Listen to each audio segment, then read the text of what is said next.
praegu ma seisan oma lemmikkoha peal. See on Kasarmute tagune uus park, mis nüüd enam-vähem korda saab kohe ja selle nimeks saab olema Sõjakooli park. Ja ma arvan, et kui reformistidel oli kunagi loosung, et kui me võtame maha ühe puu, siis istutame 10 asemele, et me peaksime seda nüüd jätkama. Milline on sinu sõnum oma valijatele, et mis siis peaks muutuma lähiajal? Mulle tundub, et praegu läheb kole palju auru teede remondiks ja tegemiseks, aga ma kuidagi ei taha, et Kristiine muutuks ainult niisuguseks transiidi linnaosaks, et kõik lähevad siit läbi ja mis jääb meile. Ma tahaksin, et mõeldaks ka inimesele, kes siin elab, meie vajadustele.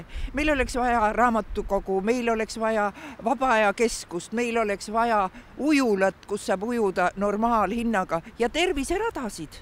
Kus nad on?